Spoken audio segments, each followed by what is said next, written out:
Salut, je m'appelle Ozri. Au dîner d'anniversaire de mon beau-père, j'ai accidentellement renversé un verre de vin. Il m'a frappé au visage, puis a hurlé que je devais me mettre à genoux et le lécher sur le sol comme un chien. Ma femme, elle n'a pas bronché. Elle a juste chuchoté, peut-être que tu n'as pas ta place ici. Alors, je suis parti tranquillement, mais quand ils sont rentrés à la maison, il y avait 67 appels manqués. Vous vous êtes déjà demandé ce qui se passe quand celui qui est silencieux arrête de tendre l'autre joue? Cette histoire ne parle pas seulement d'humiliation. Elle parle de ce qui se passe quand le silence se transforme en pouvoir. Avant de plonger, n'oubliez pas de vous abonner, de laisser un commentaire et de nous dire d'où vous regardez. Parce que croyez-moi, vous allez vouloir entendre la suite. Le verre de vin tremblait légèrement dans ma main alors que je me levais de ma chaise, m'éclaircissant la gorge. La longue table en acajou s'étendait devant moi comme un pont étroit entre deux mondes. L'un où j'appartenais encore et l'autre où je n'avais pas remarqué que j'en avais déjà été expulsé. Juste un petit toast, ai-je commencé, ma voix douce mais stable. À Monsieur Stanford, dont les conseils. Oh, s'il te plaît, a coupé Graham avec un sourire narquois, levant paresseusement son verre. Portons un toast à quelqu'un qui a réellement fait quelque chose cette année. Des rires ont parcouru la table. L'argenterie polie a teinté. J'ai forcé un sourire crispé, essayant de passer la bouteille de vin à Marsha, assise en face de moi, mais ma main a légèrement tressailli. Quelqu'un m'a donné un coup de coude. Le verre a glissé. Une éclaboussure de rouge a fleuri sur le blazer de couleur crème de Stanford. La table s'est tue. J'ai regardé la tache qui s'étendait, figée. Stanford s'est levé lentement, brossant sa veste comme s'il chassait une mouche. Puis, sans prévenir, son poing a rencontré ma mâchoire, durement. Un claquement sec a retenti. Mes lunettes ont volé. La douleur a éclaté dans mon visage. La pièce a halté. Des chaises ont grincé. Pourtant, personne n'a bougé. J'ai cligné des yeux, hébété, essayant de me stabiliser. Du vin coulait de ma manche, du sang de ma lèvre. Hélène était assise, figée à côté de moi, son visage illisible. Elle ne s'est pas levée. Elle n'a même pas tendu la main pour prendre une serviette. Elle s'est légèrement penchée, juste assez pour que personne d'autre ne puisse entendre, et a chuchoté, presque gentiment, peut-être que tu n'as pas ta place ici. Cela m'a coupé plus profondément que le coup de poing. Je me suis redressé lentement. Le bourdonnement dans mes oreilles ne venait pas du coup. Il venait de la vérité que j'avais ignorée depuis trop longtemps. Personne n'a offert d'aide. Pas de serviette, pas de questions, pas un regard. Je me suis détourné de la table et je suis sorti par les portes-fenêtres sur le patio. L'air frais du soir a rencontré ma peau. Les grillons chantaient au-delà des haies. Je suis resté là, regardant à travers la vitre. À l'intérieur, quelqu'un a fait une blague, puis des rires. Puis la fête a repris comme si de rien n'était. Juste un autre toast qui a mal tourné. Juste un autre moins que rien qui part tranquillement. J'ai quitté le domaine sans dire un mot. Le gravier crissait sous mes chaussures alors que je descendais l'allée. Du sang séchait au coin de ma bouche et je l'ai essuyé avec le dos de ma manche. Une larme a menacé de couler, mais ne l'a pas fait. Pas ce soir. Le chemin du retour était long. Je suis passé devant des pelouses manucurées et des porches parfaits. Chaque maison était éclairée, chaude et lumineuse, comme un monde dans lequel je ne m'intégrais plus. Au coin de la rue, un chien a aboyé une fois. Quelque part, un carillon a tinté doucement. Au moment où j'ai atteint notre rue, le ciel était passé du bleu au bleu marine profond. J'ai enlevé mon blazer et je l'ai jeté dans la poubelle près de notre immeuble. Je ne pouvais même pas le regarder. Le vin, le sang, le silence, tout était imprégné dans le tissu. À l'intérieur, je n'ai pas allumé les lumières. Je n'ai pas appelé Hélène. Je n'ai pas vérifié si elle était rentrée. Je suis juste allé à la cuisine, j'ai rempli la bouilloire et je me suis fait une tasse de thé à la menthe. Le parfum chaud a rempli la pièce. Je me suis assis à la table, seul, regardant la vapeur s'enrouler et disparaître.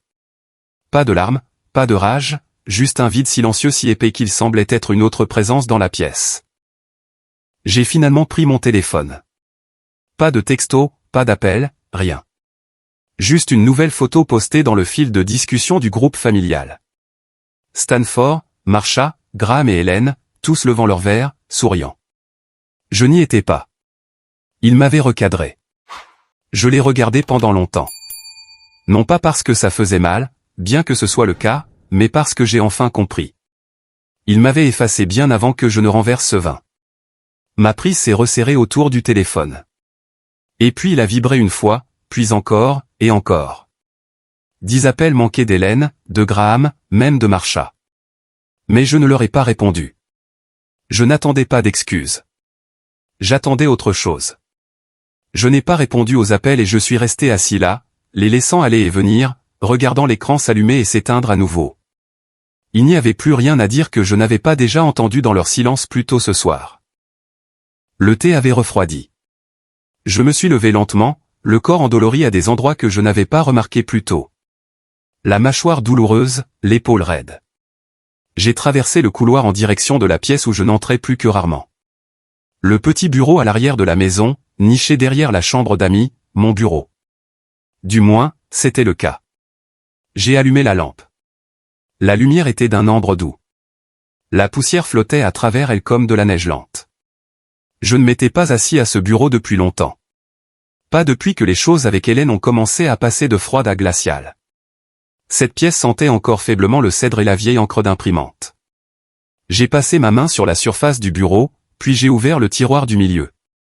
Des factures, des garanties expirées, des manuels aléatoires d'appareils électroniques que je ne possédais plus. Puis je l'ai vu. Le tiroir en bas à droite, verrouillé. La clé avait toujours été scotchée sous le bureau. J'ai atteint dessous, je l'ai décollée et je l'ai glissée dans la serrure. Elle a tourné avec un clic réticent. À l'intérieur, une mince pile de dossiers, quelques reçus et une enveloppe de couleur crème. Le logo de l'entreprise imprimé en gris foncé en haut. Stanford Holdings. Je me suis assis. Je me souvenais de cette enveloppe. Je me souvenais de chaque détail de la nuit où elle m'a été remise, il y a des années maintenant. Juste après notre retour de lune de miel avec Hélène. Stanford m'avait appelé dans son bureau au domaine. Il y avait du scotch sur la table, 2 verres versés. Je n'offre pas ça à la légère, a-t-il dit en faisant glisser l'enveloppe sur le bureau. Mais tu fais partie de la famille maintenant, et je crois aux formalités. À l'intérieur, un contrat, un poste, un titre avec quelques responsabilités, VP de l'intégration stratégique, ou quelque chose d'aussi creux. À première vue, ça avait l'air impressionnant. Mais en lisant les petits caractères, la vérité a fait surface. Pas de participation, pas de pouvoir de décision, pas d'accès au conseil d'administration, juste un titre et une laisse à peine voilée. Tu représenteras la famille, avait-il dit en faisant tourner son verre. En façade, nous avons besoin de quelqu'un avec ton look, ton calme, tes antécédents. Je me souviens l'avoir regardé, essayant de cacher ma confusion. Puis ça a fait tilt. Je n'étais invité à rien. J'étais placé. Je peux en prendre une copie pour mes dossiers, avais-je demandé poliment. Il a cligné des yeux, a souri. Bien sûr. J'admire un homme qui lit avant de signer. Je n'ai jamais signé. Et je n'ai jamais rendu la copie. Maintenant, des années plus tard, cette enveloppe était de nouveau devant moi. J'ai sorti les papiers, encore impeccables, seulement légèrement jaunis sur les bords. Mon nom tapé proprement en haut. La ligne de signature vide. Mes yeux ont parcouru le texte familier. Clause 14. Toutes les décisions de succession doivent être ratifiées par un vote complet du conseil d'administration. Toute désignation unilatérale est considérée comme nulle et non avenue. J'ai laissé échapper un souffle silencieux. Cette clause m'était restée en tête tout ce temps. Quelque chose dans la façon dont elle était formulée. J'avais toujours soupçonné que l'entreprise familiale de Stanford était plus un jeu d'ombre qu'une structure. Mais maintenant, après ce soir, après ce coup de poing, après le murmure d'Hélène, je n'étais plus si sûr qu'il ait jamais suivi ses propres règles. J'ai regardé le document à nouveau, non pas comme un gendre, mais comme un homme qui avait un jour été censé jouer le jeu et se taire, et je l'avais fait pendant trop longtemps. Je suis resté assis là, tenant ce papier à 2 mains. Et pour la première fois depuis des années, je ne me sentais pas petit. Je me sentais clair. Il n'a jamais été question de m'intégrer. Il s'agissait de me placer devant les caméras, les clients, les salles de conseil, quelqu'un avec un visage calme et une langue silencieuse. Il ne voulait pas un partenaire. Il voulait une marionnette. Je me suis levé et je suis allé à la bibliothèque, j'ai sorti un classeur où je gardais quelques vieux dossiers fiscaux. J'ai glissé le contrat à l'intérieur, non pas pour le cacher, mais pour le protéger. Il signifiait quelque chose. Maintenant, de retour au bureau, j'ai branché mon téléphone pour le recharger. Un doux carillon a retenti. Un autre message vocal. Je n'avais pas reconnu le numéro quand il est arrivé la première fois. Je pensais que c'était peut-être plus de bruit d'Hélène ou de Graham ou peut-être de Stanford lui-même, réalisant enfin ce qu'il avait fait devant 70 personnes. Mais celui-ci était différent. Pas de nom de contact. J'ai appuyé sur lecture. La voix d'une femme. Calme. Mesurée. Monsieur Ozry, ici Sandra Thomas de Hallwell Raburn LLP. Nous vous contactons au sujet d'un litige en cours impliquant le Stanford Family Trust. Vous pourriez être une partie nécessaire à l'affaire. Veuillez nous rappeler à votre meilleure convenance. Je me suis assis en arrière dans le fauteuil. La pièce est redevenue silencieuse, comme si elle avait aussi retenu son souffle. Je n'ai pas rappelé tout de suite. D'abord, j'ai fait un autre arrêt, quelque part où j'avais juré de ne jamais retourner. Le centre-ville était principalement endormi quand je me suis garé dans le parking souterrain sous Stanford Associates. Le bourdonnement de la ville s'était éclairci en un murmure lointain, le genre qui rend tout un peu trop calme. Je suis resté assis dans mon camion un long moment, regardant les portes de l'ascenseur comme si elles pouvaient s'ouvrir d'elles-mêmes. Puis j'ai sorti mon ancien badge d'accès. Les bords étaient usés, presque pliés par des années passées dans des tiroirs, des portefeuilles et des boîtes à gants. Je n'étais même pas sûr qu'ils fonctionneraient encore. Mais quand je l'ai tapé contre le lecteur et que la lumière est devenue verte, je suis resté là un instant. Le cœur battant, non pas de peur, mais de quelque chose de plus froid. L'incrédulité peut-être, ou la mémoire. L'ascenseur s'est ouvert au 5e étage, et la lueur stérile des néons s'est allumée un par un. Des cubicules vides s'étendaient devant moi, propres, intacts, disposés comme une salle d'exposition que personne n'osait déranger. J'ai marché lentement devant eux, chaque pas étouffé par l'épais tapis commercial. Une rangée de plaques bordait le mur, toutes portant le nom de Stanford en or. Excellence en leadership, visionnaire des affaires, philanthrope de l'année. Ils n'en ont jamais fait une qui disait Marie, père. Certainement pas beau-père. J'ai passé la salle de conférence sur la gauche, celle où Hélène et moi avons un jour projeté notre diaporama de mariage pour des investisseurs lors d'un gala de charité. Je me souviens à quel point Stanford avait l'air fier alors, comme si j'étais une sorte de trophée utile. Ce soir, ce même écran brillait de graphiques boursiers rouges et verts en direct de la salle des marchés. Le monde continuait de bouger, même si vous ne le faisiez pas. La porte du bureau de Stanford était déverrouillée. La pièce sentait faiblement le cuir et le vernis à bois, comme si quelqu'un passait encore pour entretenir l'illusion. Mais quelque chose avait changé. Le bureau, ce n'était pas le sien. Une nouvelle plaque de laiton brillait sous la lumière de la lampe. Le frère d'Hélène. Ma main s'est crispée sur la poignée de la porte en réalisant cela. Le même homme qui m'avait un jour demandé lors d'un barbecue du 4 juillet, « Alors, tu comprends comment fonctionnent les options d'achat d'actions, ou c'est au-dessus de tes moyens ?» Mais il n'avait pas tout vidé. Les étagères étaient encore empilées de classeurs et de trophées poussiéreux. Les tiroirs du bureau étaient un peu coincés quand je les ai ouverts, encore pleins de trombones oubliés, de stylos et d'une vieille agrafeuse. C'est là que je l'ai vu. Sous le tiroir du haut, scotché au fond, une clé USB noire. J'ai hésité, non pas parce que j'avais peur, mais parce que j'ai soudain su en quoi cette nuit allait se transformer. Pourtant, je l'ai décollé et je l'ai glissé dans la poche de ma veste. Un tiroir était verrouillé. J'ai pris un trombone et je l'ai ouvert. Un vieux truc que j'avais appris en réparant des armoires cassées à la maison. À l'intérieur, un dossier de photographie. C'était des photos de mariage. Hélène et moi, souriant, coupant le gâteau, dansant avec son père. Mais chacune d'entre elles avait été coupée, recadrée ou pliée. J'étais soit floue, soit complètement disparue. Celle avec moi et Hélène sous l'arche florale, coupée en deux, seule elle restait dans le cadre.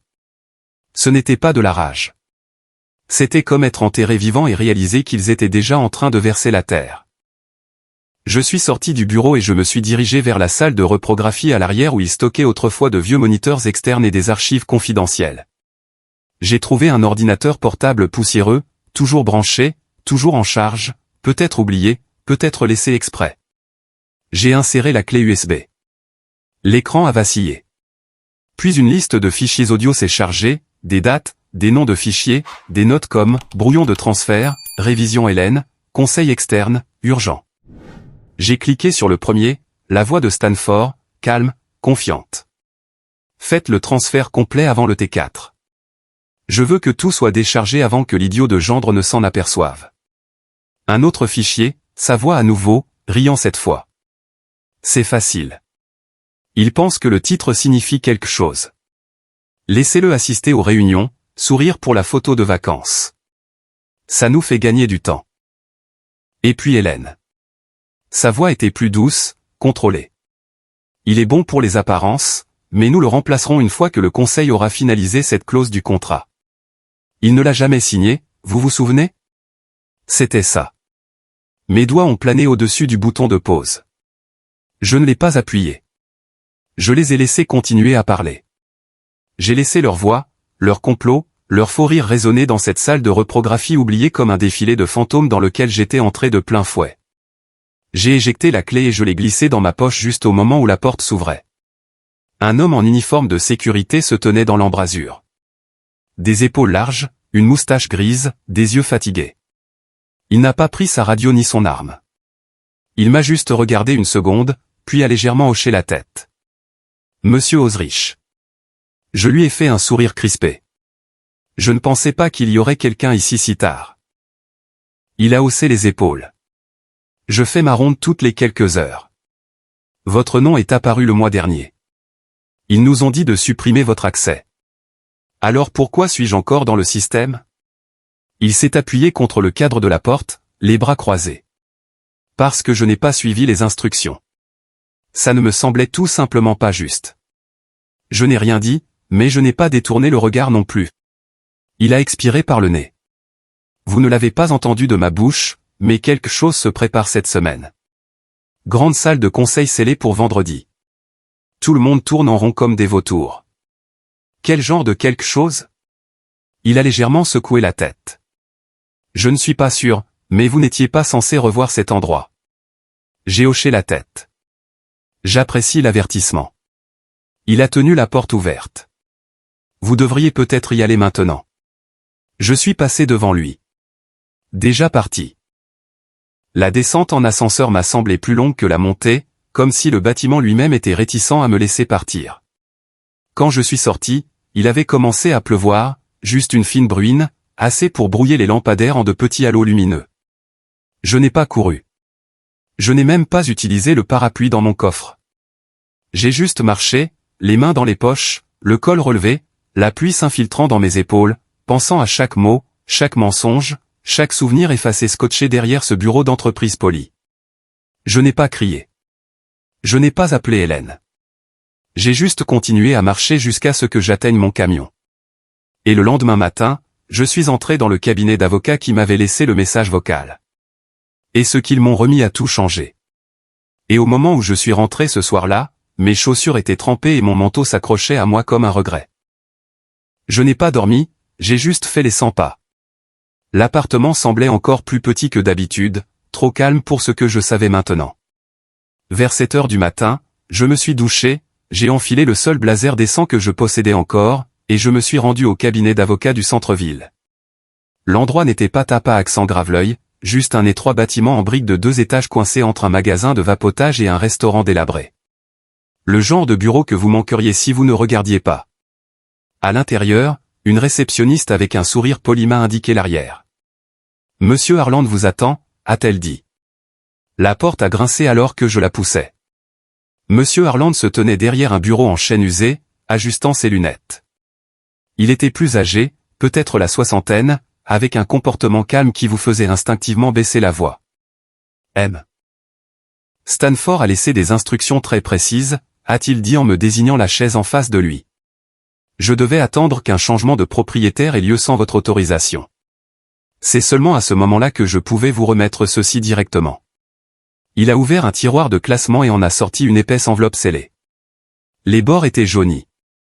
Mon nom manuscrit sur le devant dans l'écriture nette et délibérée de Stanford était la seule chose dessus. Je l'ai prise. Mes mains ne tremblaient pas, mais elles étaient crispées. Je l'ai remercié, je me suis levé et je suis parti sans un autre mot. De retour à mon appartement, je me suis assis à la table de la cuisine. La lumière du soleil filtrait à travers les stores, se posant sur les bords dorés de l'enveloppe. J'ai hésité juste un instant avant de briser le sceau. À l'intérieur, une lettre. Pas de jargon juridique, pas de texte dactylographié, juste l'écriture de Stanford. Nette, anguleuse et indubitable. Si tu lis ceci, c'est que je suis soit mort, soit trop loin pour arrêter ce qu'ils font. Je savais qu'ils essaieraient quelque chose, mais je savais aussi qu'ils ne creuseraient pas assez profondément. C'est leur faiblesse. Penser que le contrôle signifie la propriété. Tu n'étais pas mon premier choix, Ozri, mais tu étais loyal, et tu es resté longtemps après que tous les autres aient commencé à tourner comme des vautours. Alors, j'ai laissé une serrure qu'ils ne peuvent pas crocheter. La lettre détaillait quelque chose dont je n'avais jamais entendu parler. Une clause silencieuse, une clause enfouie profondément dans le trust de la concession. Selon Stanford, aucun actif hérité ne pouvait être vendu, transféré ou liquidé sans une double confirmation biométrique. L'une du fiduciaire actuel et l'autre de moi. Une sécurité. Et il l'a appelé de ses propres mots. Parce que je savais qu'un jour, ils essaieraient de te chasser. C'était ma police d'assurance, mais elle ne fonctionne que si tu la trouves à temps. Je me suis penché en arrière dans ma chaise, la lettre sur mes genoux. Donc, ils avaient vendu la concession, mais sans moi, ce n'était pas valide. Pas légalement, pas entièrement. Stanford ne m'avait pas seulement laissé des miettes. Il m'avait laissé le détonateur. La page suivante donnait des instructions. Un tiroir caché sous l'ancien panneau de plancher de son bureau à la concession. Un souvenir a flashé. Il y a des années, alors que j'étais encore juste le type qu'Hélène avait épousé, Stanford m'avait montré une dalle lâche près du bureau d'angle. C'est là que la vraie histoire est gardée, avait-il dit en riant à moitié. À l'époque, je pensais qu'il était dramatique. Maintenant, je n'en étais plus si sûr. Le reste du dossier contenait la version notariée de la clause. Officielle, estampillée, juridiquement contraignante. Hélène et son frère ne m'avaient pas seulement trahi. Ils avaient fait un faux pas juridique si arrogant qu'il frisait la stupidité. Cet après-midi-là, je suis retourné au bureau de Monsieur Harland. Il a examiné les documents, parcourant chaque page lentement. Tout est là, a-t-il confirmé. Si vous choisissez d'activer la clause, nous émettrons une mise en demeure immédiatement. Gel total des actifs, litige civil si nécessaire. Je suis resté silencieux, puis j'ai plié la lettre à nouveau, lentement et proprement, et je l'ai glissée dans l'enveloppe. Je ne gèlerai rien, ai-je dit. Monsieur Harland a semblé surpris. Vous ne le ferez pas? Pas encore, ai-je dit. Ils pensent qu'ils ont gagné. Laissons-les penser ça un peu plus longtemps. Il a hoché la tête lentement. C'est votre décision.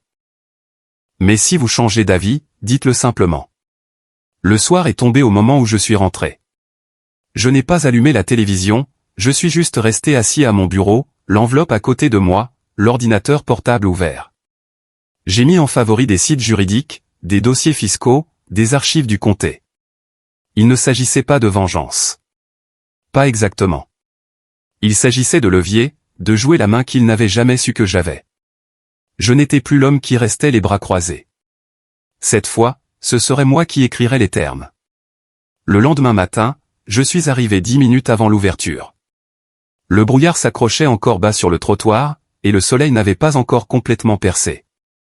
Mes chaussures ont résonné contre le carrelage poli alors que je franchissais les portes d'entrée de la concession. Des portes qui portaient autrefois mon nom sur le registre de sécurité. Maintenant, le scanner a fait une pause, a hésité, puis a clignoté en vert. J'étais toujours dans le système. C'est drôle comme certaines choses sont négligées. À l'intérieur, l'air sentait cette odeur de construction neuve. De la peinture fraîche, du cuir synthétique et de l'ambition. La salle d'exposition avait été refaite. Des carreaux de sol brillants, des présentoirs bordés de néons, des bannières numériques géantes présentant la nouvelle vision d'Hélène. J'ai repéré 3 nouveaux vendeurs regroupés près de la machine à expresso, riant de quelque chose sur un téléphone. L'un d'eux a levé les yeux et a froncé les sourcils, ne me reconnaissant manifestement pas. De la mezzanine du bureau supérieur, une porte s'est ouverte. Clic, clic, clic. Le rythme indubitable des talons de créateur d'Hélène. Eh bien, a-t-elle dit, les bras croisés, un large sourire narquois. Je ne m'attendais pas à te voir ramper jusqu'ici. Tu viens postuler pour le poste de concierge? On pourrait avoir un balai de libre. Je n'ai pas répondu. Je l'ai juste regardé. Vraiment regardé. Le blazer était trop serré aux épaules. Le sourire n'atteignait pas tout à fait ses yeux. Elle en faisait trop. Elle a incliné la tête et a fait un geste vers la salle de vente. Devon, a-t-elle appelé, la voix aiguë et douce comme un agrume devenu aigre. Viens rencontrer notre visiteur. Devon est sorti d'un bureau en verre, une tasse en papier à la main, portant l'une des vieilles Rolex de Stanford comme si elle avait toujours été à lui. Eh bien, a-t-il gloussé. Je ne pensais pas que nous verrions le fantôme du passé de la concession. Hélène s'est penchée légèrement, la voix portant assez pour que tout le monde à moins de 30 pieds puisse entendre. C'est Ozry, mon ex, le petit projet de charité de Stanford. Devon, montre-lui où on garde le placard à balai. Tu sais, pour le bon vieux temps. Des rires ont éclaté du coin de l'espresso. L'un des plus jeunes a donné un coup de coude à un autre, chuchotant, c'est vraiment son ex-mari? Je n'ai pas bronché. Je n'ai pas cligné des yeux. J'ai simplement reculé vers le bureau de réception principal où l'ancien panneau en chêne portait encore une légère égratignure que j'y avais accidentellement faite il y a des années. Un rappel silencieux. J'étais là bien avant les écrans LED et les slogans de motivation. Hélène a de nouveau ouvert la bouche, mais la porte d'entrée s'est ouverte avant qu'elle ne puisse dire un autre mot. 3 personnes sont entrées, costumes impeccables et confiance tranquille. Une femme en jupe crayon grise les menait, suivie de 2 hommes avec des mallettes. Nous sommes de Burnham Associates, a-t-elle dit en sortant un dossier. Nous sommes ici pour examiner les documents de transaction liés au trust de la concession. Hélène s'est figée en plein mouvement. J'ai souri et j'ai fait un signe de tête vers le bureau. Merci d'être venu. Faisons ça rapidement. On pouvait sentir l'air changer légèrement. La confiance dans la posture d'Hélène s'est fissurée comme de la glace mince.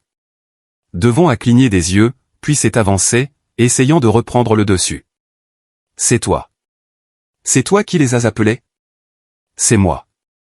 L'équipe s'est déplacée rapidement, sans se soucier des amabilités. La femme s'est tournée vers Hélène. Nous aurons besoin d'un accès à tous les documents relatifs à la vente d'actifs hérités, en particulier ceux adossés à des trusts. Notre cabinet est autorisé en vertu de la clause 17B de l'accord de trust. Hélène s'est tournée brusquement vers moi, la voix basse et aiguë. Tu n'avais pas le droit de les impliquer dans ça. J'ai haussé les épaules. En fait, je suis le seul à l'avoir. Elle a cligné des yeux. De quoi parles-tu?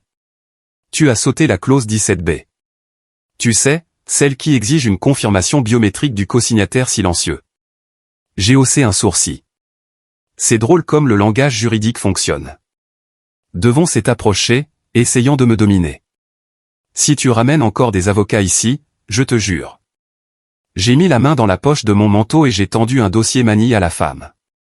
Tout ce dont vous aurez besoin est là-dedans, y compris l'amendement notarié de Stanford. Hélène a attrapé le bras de Devon et l'a tiré à part. Je n'ai pas tout entendu, mais j'ai attrapé des bribes. Tu as dit que les papiers étaient en règle. Je ne savais pas. Personne ne m'a dit qu'il y avait une clause silencieuse. Stanford était paranoïaque. Il n'aurait jamais. Il l'a fait. Pendant qu'il chuchotait et paniquait, l'équipe d'audit avait déjà commencé à scanner des fichiers. L'un a ouvert un tiroir sous le bureau. Un autre cliquait sur un ordinateur portable, comparant les enregistrements numériques. Chaque mouvement était méthodique, propre. Hélène s'est retournée et a sifflé, « Tu es pathétique. Ça ne tiendra pas. Tu n'as même pas pu garder ton travail ou ta femme. » J'ai légèrement hoché la tête. Peut-être, mais j'ai gardé la seule chose qui compte, la vérité. Pendant une seconde, juste un souffle, son expression a vacillé. Puis elle s'est durcie. L'auditrice principale s'est tournée vers moi. Nous vous contacterons. J'ai hoché la tête, je l'ai remercié et je me suis retourné pour partir. Pas de feu d'artifice, pas de cris, pas de confession de dernière minute, juste le silence. Et pourtant, je pouvais sentir tous leurs yeux sur moi alors que je sortais. Pour la première fois, ils ne me voyaient pas comme l'homme qu'elle se moquait, mais comme celui qui avait discrètement tiré le tapis sous leurs pieds. Hélène m'a traité de faible. Elle ne refera pas cette erreur.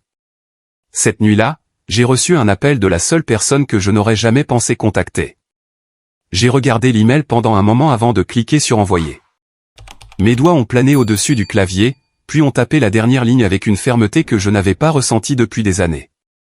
Les dernières volontés de Stanford étaient claires. Honorons-les, avec ou sans son consentement. Je n'ai pas pris la peine de le relire, j'ai juste cliqué sur envoyer, puis je me suis assis en arrière, laissant le bourdonnement de la nuit de la ville dériver par ma fenêtre ouverte. Mon téléphone a vibré quelques minutes plus tard. Le nom sur l'écran a fait froncer mes sourcils. Eldridge. Je n'avais pas entendu ce nom depuis les funérailles. Le vieil associé de Stanford. Silencieux, vif, formel, le genre d'homme qui portait toujours un costume 3 pièces et ne disait jamais plus que nécessaire. Monsieur Eldridge, ai-je répondu, surpris. Il y a eu une pause avant que sa voix ne crépite, âgée et mesurée. Osric, je m'excuse pour l'heure tardive. J'ai hésité à attendre jusqu'au matin, mais certaines choses ne peuvent pas attendre. Je me suis levé, sentant déjà un poids étrange s'installer dans mon ventre. Qu'est-ce qui se passe? Il y a quelque chose que vous devez voir, a-t-il dit simplement. Ça aurait dû apparaître pendant la succession, mais ça ne s'est pas produit, et c'est troublant. Je n'ai pas hésité. Je monte en voiture. En milieu de matinée, je me garais devant une modeste maison de ville en briques coincée entre deux bâtiments de style fédéral dans le nord-ouest de Washington. Le nom d'Eldridge était encore sur la porte en verre dépoli, bien que quelqu'un ait scotché une plaque de bureau attrayante avec les heures d'ouverture, sur rendez-vous uniquement. À l'intérieur, l'endroit sentait le papier et le vernis au citron. Une jeune assistante m'a conduit à une petite salle de conférence, hochant poliment la tête mais n'offrant aucune conversation. Eldridge est entré quelques instants plus tard, se déplaçant plus lentement que dans mes souvenirs, mais avec la même concentration sévère dans les yeux. « J'apprécie votre venue », a-t-il dit en tendant la main. « Je n'aurais pas manqué ça », ai-je répondu en m'asseyant en face de lui. Il a sorti une enveloppe scellée de sa mallette et l'a fait glisser sur la table, de couleur crème, ancienne. Mon nom manuscrit dans l'écriture indubitable de Stanford se trouvait au centre. « Eldridge ?» Il a doucement levé la main. Elle m'a été postée. 2 semaines avant l'AVC de Stanford. Il l'a marqué à n'ouvrir qu'en cas de suspicion d'acte criminel. Sa mâchoire s'est crispée. J'aurais dû l'ouvrir quand la poussière a commencé à retomber. Mais, eh bien, disons simplement que le cabinet a connu quelques changements. Elle a fini enterrée dans un dossier non lu. Ce n'est qu'en vidant le tiroir du domaine hier soir que je l'ai trouvé. Mes mains tremblaient déjà alors que je brisais le sceau. Ce n'était pas long, une page, manuscrite. Je l'ai lu en silence. Osri, si tu lis ceci, c'est que quelque chose a mal tourné. Je suis devenu inquiet dernièrement. Hélène et Devon ont tourné autour de moi, m'isolant. Ils insistent pour que je signe des papiers sans les lire. Ils insistent pour que je me repose, que je reste loin du téléphone. Je crains la manipulation. Je crains de ne pas avoir la chance de dire ce que je pense quand ça compte le plus. Alors voilà. Je n'ai pas confiance en Hélène. Je n'ai pas confiance en Devon. C'est en toi que je crois. Le seul qui n'a jamais voulu le pouvoir mais qui l'a mérité quand même. Si je ne peux pas parler pour moi-même, que ceci parle pour moi. Stanford. Je l'ai lu 2 fois, peut-être 3 fois. Chaque ligne frappait comme un train lent, me coupant le souffle sans violence, mais avec poids. Ce n'était pas seulement un avertissement. C'était une main tendue du passé, pointant à travers le brouillard. J'ai levé les yeux. Eldridge avait croisé les mains sur la table, me regardant. Ceci, j'ai dégluti. Ceci change tout. Il a hoché la tête. La lettre n'a jamais été versée à la succession, non pas à cause d'un complot, Osri, mais parce qu'elle s'est perdue dans un dossier étiqueté et correspondances diverses du domaine. Ma faute. Pas d'excuse. Mais ça signifie, ai-je dit lentement, que le testament qu'Hélène a soumis n'était peut-être pas le dernier. Il y avait des projets de révision, a confirmé Eldridge. Stanford m'avait brièvement parlé de mettre à jour son testament pour vous nommer directement, mais ensuite il y a eu l'AVC, et puis, il a expiré. Le cirque. Ce soir-là, j'étais assis dans mon appartement, la ville bourdonnant en dessous. La lettre gisait à côté de la photo encadrée de ma mère sur le bureau. Tu savais, n'est-ce pas, ai-je chuchoté à son sourire. L'appartement était silencieux, mais ma tête était tout sauf ça. Je ne ressentais plus de chagrin. Pas du genre brut, du moins. Il s'était calcifié en quelque chose de plus serré, de plus clair. J'ai ouvert mon ordinateur portable, j'ai sorti l'acte de propriété scanné que Stanford avait préparé des mois auparavant, puis j'ai ouvert un nouveau document. J'ai commencé à lister des noms, des membres du conseil d'administration, d'anciens associés, des avocats avec de longues mémoires et une éthique aiguisée. J'ai rédigé 3 emails, un demandant l'accès au dépôt du testament original, un à un détective privé que je connaissais de l'époque de la sécurité de Stanford et un à un auditeur financier avec une habilitation fédérale. Chaque frappe était stable, déterminée. Je ne me débattais plus. Je construisais. Mon dernier message ce soir-là était court. Adressé aux fiduciaires principaux de l'époque de la fondation. Les dernières volontés de Stanford étaient claires. Honorons-les, avec ou sans son consentement. Je l'ai envoyé, puis je me suis assis en arrière. Quelque part là-bas, Hélène croyait encore qu'elle était intouchable. Elle n'avait aucune idée de ce que je tenais maintenant entre mes mains. Et je ne m'attendais pas à ce qu'elle se présente à ma porte le lendemain matin, les cheveux mouillés par la pluie, les yeux écarquillés de panique. Et je n'ai pas eu besoin de demander qui frappait à ma porte à 6h47. Pas après la tempête que j'avais déclenchée pendant la nuit. Quand j'ai ouvert, Hélène se tenait dans le couloir, les cheveux trempés par l'averse, le mascara coulant au coin de ses yeux, la poitrine haletante. « Il gèle nos comptes », a-t-elle craché, la voix basse et venimeuse. « Que as-tu dit à la banque ?» Je n'ai pas bronché. J'ai juste tendu la main vers la table de la console, j'ai pris une serviette propre et je la lui ai tendue. « Tu as toujours dit que je n'avais pas ma place ici », ai-je dit doucement. « Peut-être que tu avais raison. » Elle a cligné des yeux. Pendant une seconde, j'ai vu une fissure dans cette carapace soigneusement manucurée, mais elle n'a rien dit d'autre. Elle s'est retournée et est partie en trombe, ses talons claquant avec une défiance rageuse dans le couloir. J'ai fermé la porte doucement, je l'ai verrouillée, puis je suis retourné à la cuisine pour me verser mon café. 3 jours plus tôt, j'avais déjà vu le coup venir. L'email de notre conseil juridique interne avait été bref. Trop bref. Juste une seule ligne faisant référence à une clause obscure enfouie dans la charte fondatrice du cabinet. Section 9.4. Clause de non-exécution. Révocation d'actionnaires en attente de vote du conseil d'administration en cas d'incapacité mentale ou d'abandon. Stanford m'en avait un jour prévenu il y a des années, après une réunion de conseil difficile. Il s'était penché dans son bureau et avait dit « Ils essaieront d'utiliser cette clause contre toi un jour, Osrich. » C'était l'idée de Devon. Ne leur donne jamais cette chance. Alors, je ne l'ai pas fait. Au lieu de cela, j'ai contacté un avocat spécialisé en conformité d'entreprise dans le Maryland en qui j'avais confiance depuis mes jours de consultant, j'ai demandé un audit complet de la clause, je l'ai croisé avec les mises à jour de nos amendements de 2015 et 2018. Il s'est avéré que la clause avait expiré. Silencieusement, 6 mois plus tôt, lorsque Stanford l'a retirée lors d'un vote que personne ne s'est donné la peine de documenter entièrement. Et heureusement pour moi, j'avais accès à l'archive de l'appel vidéo de ce vote.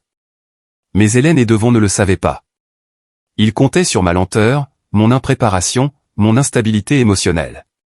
Le gars qui se cachait derrière d'épaisses lunettes et remettait en question chacun de ses mots. Pas l'homme qui se tenait maintenant derrière la dernière lettre manuscrite de Stanford et 3 procurations certifiées du conseil. Leur erreur. Au moment où la porte de la salle du conseil s'est ouverte ce vendredi matin, l'air était chargé de tension. 8 membres du conseil étaient assis en silence. Devon, toujours aussi suffisant, a ajusté sa cravate et m'a offert un demi-sourire. Hélène avait l'air soignée, posée, confiante, jusqu'à ce que j'entre avec Monsieur Elridge à ma droite et les 2 associés fondateurs retraités de Stanford, Monsieur Barran et le docteur Décliné, à ma gauche. J'ai pris le siège au centre de la table. Personne n'a dit un mot. Puis j'ai ouvert le dossier et j'ai disposé les éléments un par un. Une copie notariée de la lettre de Stanford, une impression des conclusions préliminaires de l'auditeur, une chronologie certifiée des retraits de comptes internes au cours des 6 derniers mois de la vie de Stanford. La mâchoire d'Hélène s'est crispée. Les mains de Devon se sont légèrement refermées sur les bras de sa chaise. Avant de continuer, ai-je dit calmement, je crois qu'il est dans l'intérêt de ce conseil d'entendre ce que Stanford voulait réellement, pas seulement ce qui était pratique. Je n'ai pas élevé la voix. Je n'en avais pas besoin. Monsieur Elridge a pris la parole ensuite, exposant brièvement comment la lettre avait été retenue, comment elle avait fait surface et pourquoi l'audit médico-légal avait été déclenché. Lorsque le mémo de l'auditeur principal a été lu à haute voix, listant les mouvements non autorisés de fonds de provision de clients et notant des irrégularités financières constantes remontant à des comptes gérés par LNM et Devon S, le conseil est devenu silencieux. Personne n'est venu à leur défense, pas même les 2 membres juniors sur lesquels ils comptaient autrefois. Le vote a pris moins de 5 minutes. Il ne s'agissait plus de me révoquer.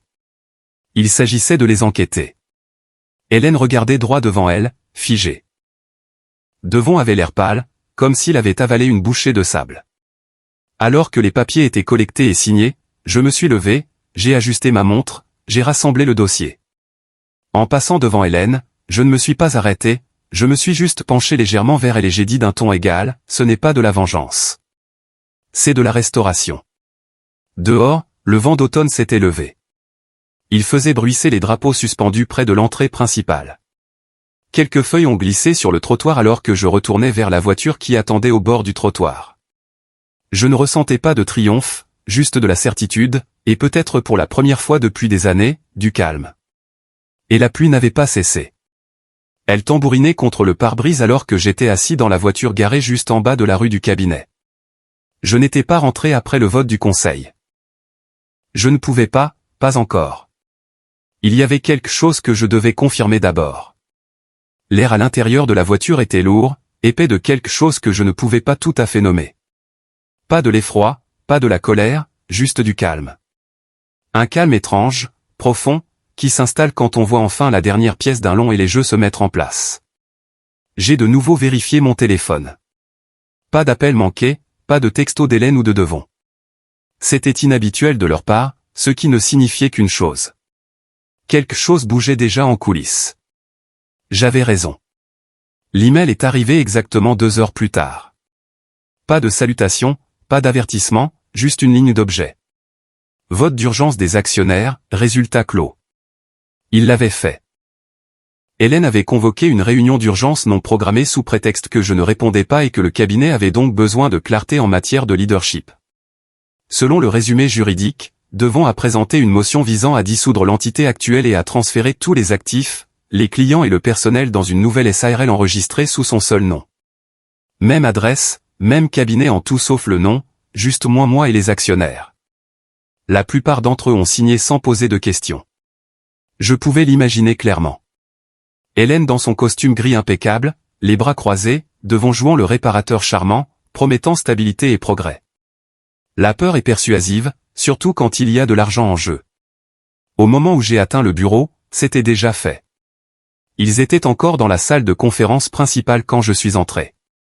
Hélène sirotait un café, toujours aussi suffisante. Devon riait avec 2 des associés principaux. Un notaire se tenait dans le coin, rassemblant des documents. Les rires se sont tus quand ils m'ont vu. Hélène n'a pas bronché. Elle a souri comme si elle venait de gagner le dernier tour. « Tu as manqué le vote », a-t-elle dit légèrement. Nous avons attendu 15 minutes, a ajouté Devon. Mais tu seras heureux de savoir que tout s'est bien passé. Pas de perturbation pour les clients, pas de scandale, juste une transition propre. Je n'ai pas dit un mot. Je n'en avais pas besoin. J'ai laissé le silence s'étirer, puis j'ai hoché la tête une fois et j'ai tourné les talons. Le son de la voix de Devon m'a suivi alors que je sortais, joyeux, jubilant. Tu peux laisser ta clé à la réception, Osery. Oh, et ne t'inquiète pas pour le tiroir du bureau. Nous l'avons déjà vidé. Au moment où je suis sorti, la pluie s'était calmée en une bruine régulière. Je n'ai pas pris la peine de prendre un parapluie. J'ai juste continué à marcher. Les serrures de sécurité seraient changées dans l'heure. J'en étais sûr. Mais ils avaient oublié une chose. Ce coffre-fort. Plus tard dans la soirée, je me suis rendu à l'installation hors site, un bâtiment discret niché entre une clinique dentaire et un vieux magasin de piano. Le genre d'endroit devant lequel on passerait 100 fois sans le remarquer. Mais à l'intérieur, derrière 2 couches d'entrée blindées et une porte renforcée en acier, se trouvait une pièce qui portait encore le nom de Stanford et le mien. 6 mois avant sa mort, Stanford m'avait nommé co-signataire et fiduciaire d'urgence pour le coffre-fort numéro B17. Nous n'en avions jamais parlé en public. C'était juste une conversation tranquille autour d'un café un matin, accompagnée d'une clé et d'un avertissement. N'utilise pas ça à moins que tout ne brûle. Ce soir ressemblait à un incendie. Je me suis enregistré. L'agent du coffre-fort a levé les yeux de son bureau, a hoché la tête sans me reconnaître et m'a fait entrer. Dans la pièce réfrigérée, je me suis déplacé lentement. Les néons au-dessus bourdonnaient faiblement. L'air sentait le vieux papier et le métal. Des rangées de tiroirs ignifuges s'étendaient le long du mur du fond. J'ai déverrouillé le tiroir 6B, celui marqué simplement « Henry Harper ». À l'intérieur, 3 choses. Premièrement, une liasse de contrats clients, originaux, complets avec signature et calendrier de paiement, certains datant de plusieurs décennies. Deuxièmement, un dossier scellé avec mon nom écrit dans la cursive ample de Stanford. Et troisièmement, un document distinct, notarié et plastifié. J'ai ouvert celui-ci en premier. Il était intitulé « Clause de réversion, activation d'urgence ». Mes yeux ont parcouru les premières lignes, le cœur calme. En cas de dissolution unilatérale du cabinet sans l'approbation de tous les héritiers fondateurs, tous les dossiers clients, les actifs et les licences de marque reviendront au seul fiduciaire désigné, avec effet immédiat. En bas, la signature de Stanford, datée, juridiquement contraignante, attestée et scellée. Il ne m'avait pas seulement écarté. Il m'avait tout donné. J'ai pris une respiration. Puis j'ai ouvert le dossier scellé. Il y avait des photos, des lettres, des transcriptions audio, des preuves de mauvaise gestion financière, des retraits de comptes de bienfaisance, des détournements de fonds de provision, même une liste de fausses factures que Devon avait déposées sous de faux fournisseurs. Stanford avait su. Il avait juste attendu. Et maintenant, tout était entre mes mains.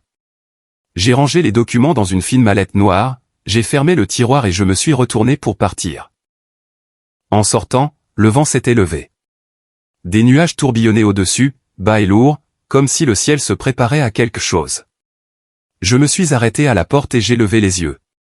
C'est l'heure, ai-je murmuré. La tempête ne faisait que commencer. Le silence dans mon bureau n'a pas duré longtemps. Moins d'1 heure après avoir placé ce dernier dossier dans ma mallette et être sorti dans la tempête, j'ai reçu une invitation. Non, une déclaration. Devon avait convoqué le conseil d'administration pour une célébration de la transition. Le champagne était déjà au frais. Apparemment, ils étaient prêts à porter un toast au nouveau chapitre brillant du cabinet. C'était la phrase de l'email officiel. Je n'ai pas répondu. Je suis arrivé précisément 5 minutes après qu'ils aient commencé. La pièce est devenue silencieuse au moment où la porte s'est refermée derrière moi. Devon, assis en bout de table, s'est figé en pleine phrase. Hélène, debout près du tableau blanc avec un graphique intitulé « Croissance projetée sous nouvelle direction », a cligné des yeux une fois, puis a ricané comme si j'étais un souvenir oublié qui revenait. Je n'ai pas dit un mot. J'ai marché calmement jusqu'au centre de la pièce, j'ai ouvert ma mallette et j'ai distribué des paquets identiques un par un à chaque membre du conseil. Ma main n'a pas tremblé. Ma voix n'a pas craqué. J'ai seulement dit, vous devriez lire ceci attentivement. Au début, ils ont hésité, mais quand ils ont ouvert les documents et ont vu la clause d'assurance originale du cabinet, le grand livre d'archives et la copie notariée de la directive de transfert de Stanford, on pouvait sentir l'air changer. Devon a pris son verre de champagne. Sa main tremblait. Les lèvres d'Hélène se sont pressées en une ligne si fine qu'elles ont perdu toute couleur. L'avocat engagé pour superviser la transition, un homme nommé Craig avec qui j'avais déjà travaillé, s'est éclairci la gorge et a dit « Ces documents sont légitimes et contraignants ». Hélène s'est avancée, essayant de prendre le contrôle. C'est absurde. Il n'était pas présent pour le vote. Nous avons agi en vertu de la clause d'urgence. Nous en avions le droit. Je l'ai regardé et j'ai finalement parlé. Vous aviez le droit de tenir un vote. Vous n'aviez pas le droit de dissoudre le cabinet sans le consentement unanime de tous les héritiers fondateurs. C'est ce que la clause de Stanford exige. Et parce que vous l'avez contourné, tous les actifs et les dossiers me reviennent. Il y a eu une longue pause. Puis j'ai ajouté, oh, et vous voudrez peut-être jeter un coup d'œil à la deuxième moitié de ce paquet. Devon a feuilleté les pages jusqu'à ce qu'il s'arrête net. Son visage est devenu d'un gris terne. Tout était là. Chaque transfert, chaque honoraire de consultant acheminé par des sociétés écrans, l'utilisation abusive des fonds de fiducie des clients, recoupés, datés, vérifiés, tout provenait du coffre-fort. Tu as manigancé ça, a sifflé Devon. Non, ai-je répondu. Tu l'as enterré. Je l'ai juste déterré. Hélène a réessayé. Nous pouvons arranger ça. Soyons raisonnables. Il n'est pas nécessaire de brûler tout le cabinet pour une simple formalité. J'ai secoué la tête. Ce n'est pas une formalité. C'est du vol, de la fraude et un manquement à l'obligation fiduciaire. Je n'ai pas eu besoin d'élever la voix. Je n'ai pas eu besoin de claquer quoi que ce soit sur la table. Le poids de la vérité a fait le travail pour moi. Devon s'est levé si vite que sa chaise a basculé en arrière. Il s'est précipité vers la sortie, marmonnant quelque chose à propos d'appeler son avocat. Mais quand il a ouvert la porte, 2 hommes en costume sombre attendaient à côté de sa voiture. Ils n'ont pas dit un mot, ont juste montré leur badge. Hélène s'est effondrée dans sa chaise. Je me suis tourné vers le conseil, j'ai placé une autre enveloppe scellée sur la table et j'ai dit, avec effet immédiat, je démissionne en tant qu'actionnaire unique. Vous partez, a demandé l'un des membres du conseil, stupéfait. J'ai hoché la tête. Ce n'est jamais ce que j'ai voulu. Je n'ai jamais voulu posséder ce qui a été construit par la manipulation. Je voulais juste que la vérité ait à nouveau sa place à la table. J'ai ramassé ma mallette, je suis sorti. Cette fois, personne n'a essayé de m'arrêter. Le lendemain matin, je n'ai pas allumé les informations. Je n'ai pas consulté le site web du cabinet. Je n'ai pas répondu aux textos ou aux emails. Au lieu de cela, je me suis rendu dans un modeste bâtiment en briques du centre-ville, à quelques pâtés de maison du palais de justice. C'était autrefois un cabinet de courtage en assurance. Silencieux. Banal. C'était à moi maintenant. J'ai placé le dossier scellé que Stanford avait laissé dans le tiroir du bas de mon bureau. En milieu de journée, Hélène était apparemment en pleine panique. Son bureau a été vidé sur ordre du tribunal. Son téléphone vibrait sans arrêt avec 67 appels manqués. Des membres du conseil exigeant des explications. Des journalistes flairant un gros titre.